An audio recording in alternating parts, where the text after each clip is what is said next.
Oh, what's up, G? I'm back. Listen, I've been working this whole time. Where have you been? Look what I've done. I gotta do the internals in there. I gotta do the little square set. But for now, before I do that, I'm gonna cut back that Cornice miter and replace that top crown molding up there and hide that big ass gap that I know you Americans love to hate. That's it, man. Welcome back. Let's do it. So, of course, I'm a professional when it comes to drywall. Alright, I might not be the best builder, even though I believe I am. I just need to learn how to do it from scratch, even though I'm the best builder in the world. When it comes to cutting back miters like the one I just showed you, this is what I always do. What I do, right, is I get a little bit of piece right here, double internal. This is the same profile cornice that's up there, same size, same everything, same brand. I'm gonna cut a double internal piece.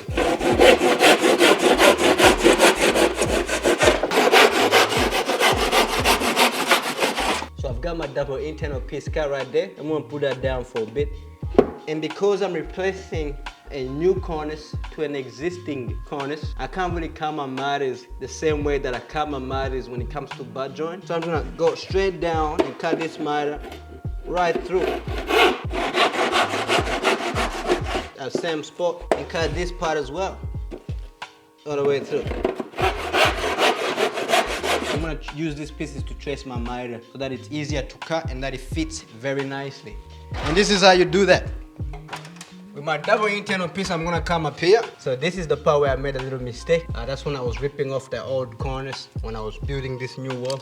This is how you trace back your miter and we'll create a new miter for the new piece of cornice that you're about to put up. My cornice is 75 millimeters. What I'm gonna do is I'm gonna mark my 75 millimeter up at the top of this piece up here, using my fancy pencil because I don't know where I put my construction pencil. So I kind of stole this pencil from my cousin's kid. Okay, she's not crying. Anyways, I'm gonna mark my 75 mark up there and I'm gonna use this piece and I wanna sit that piece right on that 75, but I also wanna sit it right in the middle so it's lining up with this older piece. I don't wanna be too high like this, but I don't wanna be too low like that.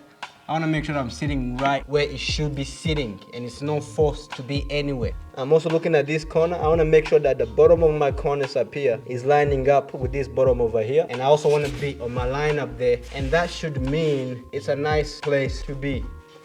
So I'm gonna mark that line there and I should go all the way down to nothing. The length of cornice that I'm using today is 4.8 meters long. I definitely don't want to be putting up 4.8 meter long cornice by myself. I also don't want to cut this piece a little bit too far back. So I got this laser measure. I know it's dirty. The laser measure works like this. I shoot and point. Whatever that laser line is, it gives me the precise, pretty much the exact measurement from the bottom of my laser to where that line hits. I'm gonna mark that right there and I'm gonna shoot to my wall over there, and what we got there is 4661. So that means we're still working under 4.8 meters. So here I'm working with 4.661 meters. That means my full piece could be somewhere there, and that's okay. I reckon I can pull this up. If I get my piece that I cut before with flat joint there, if I use this piece to trace that piece right there, making sure that it's the same gap top, same gap as the bottom, it's sitting right on the corners. And I'm just gonna trace that line there as well. And that right there is where we wanna be at. And what I'm gonna do from here on is I'm gonna cut these miters back and then I'm gonna go ahead and scrape this paint back. And how I would do that is I'm just gonna get a chalk line, but I know exactly where 75 is gonna land. And I wanna stay within that 75 and I just wanna scrape the ceiling because the paint and drywall mud doesn't work together. But when you scrape the paint, it gives a more chance that the mud will stick to the painted surface. I'm gonna just measure this right here right now, making sure that I'm flush with my line. I wanna press the button, and what we got there is 4657. Because the laser measure real quick, it adds on an extra 2 millimeters to the overall measurement. So I gotta make sure I take that 2 millimeters off, but then I also gotta take off an extra 5 millimeters so that piece actually fits. I like to be a little bit fancy and take off 8 because I feel more comfortable like that. 4657, take off 8 is 4649. That's the piece that I'm gonna be cutting. I got a renovator right here with a new blade made for wood. This is Cornice, very easy to cut. This is gonna go through it like nothing. This part of the line needs to be nice. Otherwise, you're gonna create more work for yourself. this part of the line, you can do whatever you want with it, bro. It's gonna get real loud, okay? So I'm not even gonna talk. Check some music. What's your favorite song? Let me know in the comments after I post it, and I'm gonna put it in the music for this video.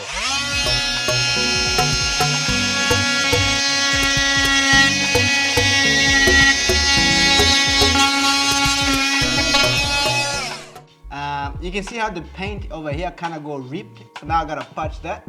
What you need to do, if this was a long piece, you need to cut the top first. Any connection to the paint is gone. And that way when you come to ripping, to taking that off, you're not gonna take the paint with it. When I get my tool, and I'm just gonna take that off. It's very easy because it was already gonna come down. Just clean that up, make sure there's nothing left over. So we switch sides. Now we're in the internal. Let's do it. I got the same tool, same principle, and I'm gonna cut it using the same tool. I just wanna explain something. When you're using this tool, it's a little bit hard to use because the blade is spinning and it's shaking.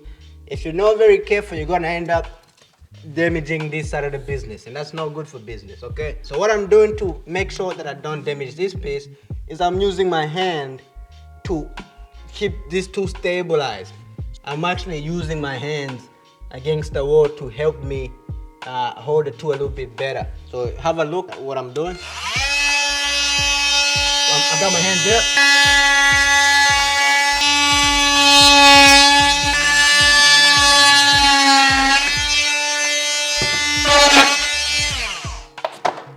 Gotta make sure you clean everything out of there. You gotta make sure you clean it the best way you can. But I don't know how good of a cut or how good of an internal is until I pull out my piece that I cut before.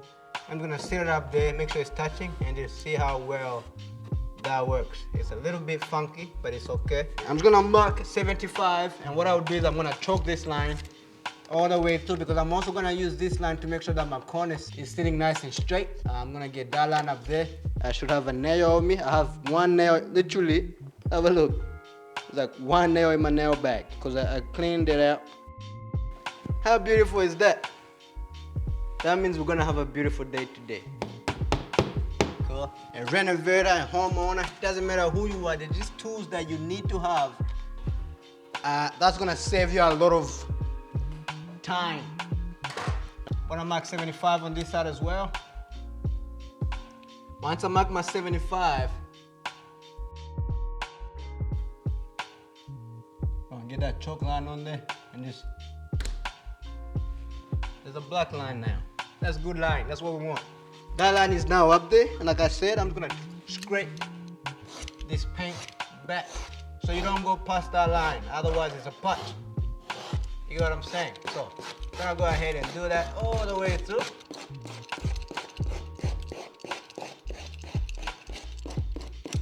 Cool. This right here is a miter box. It's so hard to explain what's going on in here that I could make a full video on just what's happening in here. I say this every single video. You let me know if you want me to make a video explaining to you what in the hell is going on with these slots over here. So I'm gonna come a little bit close. This is what a miter box looks like. And it's got a little different places where you can cut cornices and reasons why they're there. But I can definitely make a video explaining why this works the way that it does. But definitely shout out to Wallboard for making a miter box that has a diagram with Australia's most common cornice profiles. I got my 75mm curved cornice, and it shows me where I need to see the cornice in the miter box. And where it's telling me to see my 75 cornice right on this slot. But I just say I didn't know what I was doing, and it's my first time, and I thought I'd freestyle because why not?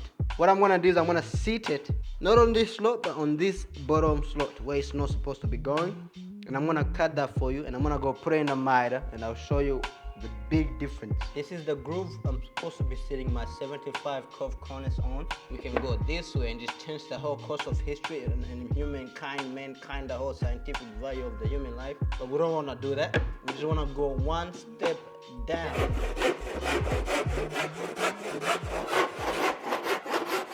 It looks It looks the same as this, doesn't it?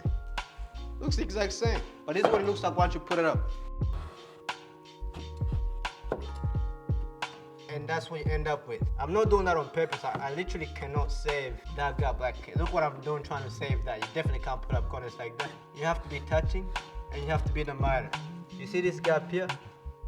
That is something that's so hard to fill, professional or not. Even if you can fill this gap, your internal is not gonna look good at all. Okay, so I'm just gonna cut my corners right now in the right miter slope, and I'm gonna just cut to the chest and we cut this piece and get it buttered up and put it up. Everything, when it comes to cornicing, it's upside down. Cutting everything upside down. Let me just show you what I mean. I know that my butt joint is on my left. My internal is on my right. Everything I cut in the cornice is upside down, which means if I wanna cut my right, because it's upside down, I need to cut it on my left. If I wanna cut my left, because it's upside down, I need to cut it on my right. Where is it? Where's my two pieces I cut before explaining how to ruin your cornice? Right here. So, this is the miter that goes in that miter. But when I'm cutting it, I cut it like this. This is how I cut this piece. I cut it on the left, even though it's gonna go in the right, because it's upside down. I'm gonna cut my butt joint on the right. Don't need too much explaining, because I'm just cutting right through. Go. That's done. I'm gonna measure, I'm gonna mark or trace my measurement using a sharp pencil, and the measurement was 46.49. It's good to always mark everything down, just in case one day you end up doing 4 pieces and you don't lose track of what you've cut. My internal is on my right, but I'm gonna cut it on my left because it's upside down. Right. I'm just flipping this piece around, like I said, because you cut everything backwards. And by the time I come this way, by the time I spin the piece around, obviously I'm not putting it up. It all makes sense because I cut everything backwards. Yeah, see how that works? And of course, my butt joint works as well. The thing that you need to know when it comes to mixing is that the amount of water you have in the bucket, by the time you put the compound into the bucket, it's gonna double. That's how much gear you're gonna end up with. I know how much mud I need for my corners, and it's not a lot because it's only one piece. So I gotta keep that in mind as well. And I know that it's gonna double, so I know how much water I put in that bucket. So usually let it sit for like 2 minutes before you mix. By the way, I'm using 45-minute Jeep Rock Cornice adhesive. 45 quick set. That's it. It goes off in 30 minutes to 45 minutes, and that's what I want. I'm gonna go ahead and mix that. You can definitely use a better mixer than this.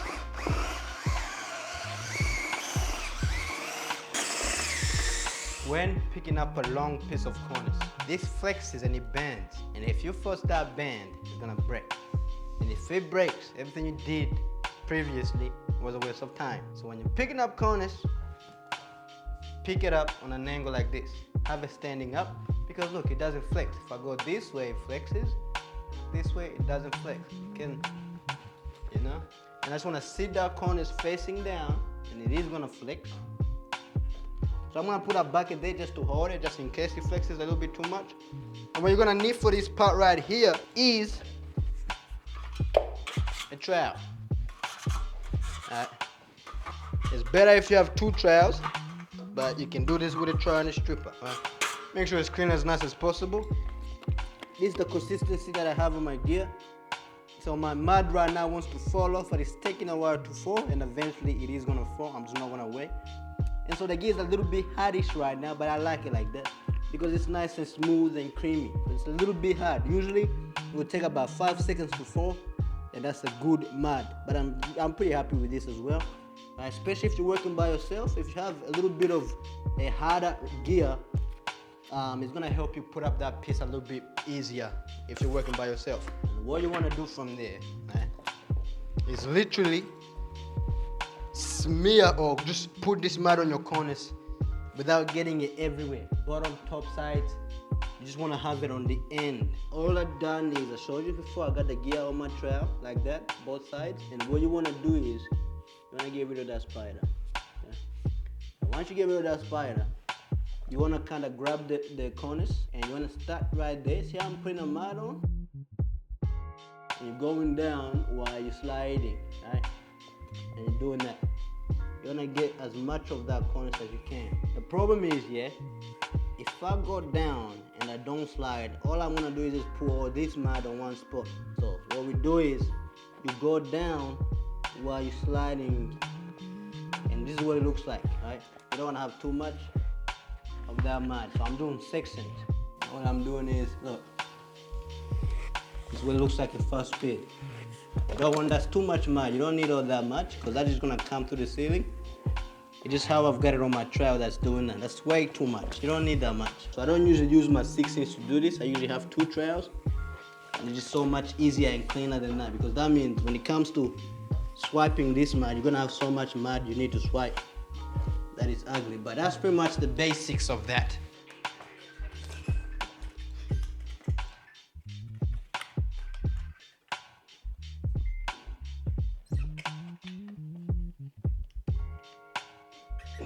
I'm on my stilts and they're squeaky because they need some WD-40. They're a little bit squeaky and I got more nails. You need nails for this. 6 meters long is very, very long, okay? So what you need to do if you're working by yourself is mark 75. I really apologize about it still. So what you want to do from here is you want to mark 75 again on the bottom. But then I also want to put another one in the middle somewhere here at 75 again. And what you do is you get a nail or a screw, doesn't matter what you have. And what you want to do is you want to put a nail right on that mark right there. All right? Once you put it on, let that nail go down a bit. So it goes down on an angle. And what that's going to do is going to hold your cornice up for you while you do everything else. That's a very good tip. Some mud into that internal. Okay, that's what's gonna hold that internal miter. I'm gonna put some mud into this corner as well, this miter. I'm gonna grab my piece right now. That's very, very heavy piece. I got it. I'm by myself today. I wanna kind of be right in the middle of it. Okay. I wanna get that end into that miter over there and push it in. Okay. Once it's in, I wanna lift it up to my nail or screw, whatever makes you happy again. I want to come to where my other nail is. I'm going to lift it up and sit on my nail again right there, pushing that miter on so it holds there. And I'm going to come to the end over here and continue my pushing. Because I've got them nails over there, it's actually holding my full piece up there. Otherwise, that will fall down, it will come down, it will bend, it will flex, it will break. Making sure that my piece is not too big, which it is. I might have to trim this piece because I forgot that my laser doesn't just add on 2 millimeters, it actually adds on 4 millimeters, so it's a different laser, right? And you just want to push. This is why you need to watch what kind of mud you're working with. The runnier the mud, the easier it is to push, but the runnier it is, the easier it is for the cornice to want to calm down. This is what happens when you're working by yourself. You can't exactly push that. It's just so big and the mud is so hard that it's so hard to push. So I can't push this cornice. Now I got a really bad internal. Anyways, that means I gotta trim this piece. 4.6 meters long, and I'm putting it up by myself. So of course I'm gonna have little issues like that. Whereas if I had somebody with me, we can 100% avoid that. Cool, so I'm very happy there. I'm just not happy with that internal. And now all you gotta do is clean off this mud using a small tool like this. And I just wanna make sure I'm cleaning it back nice and flat with the ceiling. Making sure that I'm not taking too much off where the cornice meets the ceiling. So all I'm really doing here is I'm just cleaning up that excess mud that's on that ceiling. In case you made a little mishap like I did, this is how you fix it. So I got my 3-inch. I just want to make sure that bottom is filled, okay? Make sure that bottom is filled. Make sure that bottom is nicely filled, nice and flat. Remember, I'm gonna scrape this right before the mud goes off. I'm gonna get a little bit of gas on my small tool. Just want to make sure that it's nicely filled in the corner there. I'm gonna get a little bit of mud like this and just make sure it's a nice filled right angle corner up there. Gonna clean up all this funny business there. We'll come back to this later when the time comes, but right there, I'm just gonna leave that like that. Okay, it looks ugly, I know, but it's okay, I can fix it. When it comes to doing butt joints, it's very easy. You don't need to be an expert in this part. Any loose plaster, paper, get rid of it right there. It's not gonna help you in any way. I check some mud in that corner, mud is going off. You gotta be very quick. So I recommend using 60 minutes, especially if you're a beginner, use 60 minutes or 90 minutes, just so you have a little bit more working time.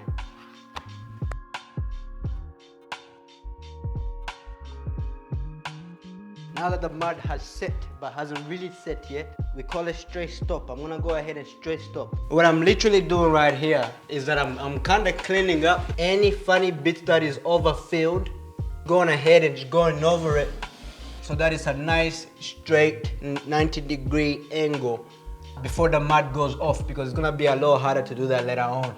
So I'm just doing it right before the gear completely sets.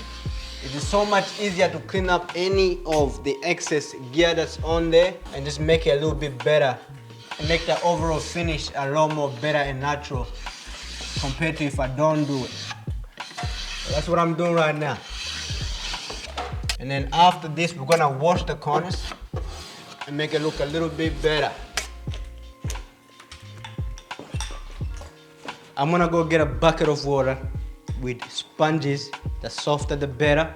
And I'm gonna use the bucket of water, put my sponges in the water, and I'm gonna wash the corners. So let me set that up right now and I'll be right back. Why are you gonna do it next again? Because I have my white teeth and it's a quick coffee and I drink tea now. That's what you English tea, and I'm just gonna I want to change. I'm gonna start talking like yes, indeed, of course. Bro, I'm telling you, man, you watch me, man.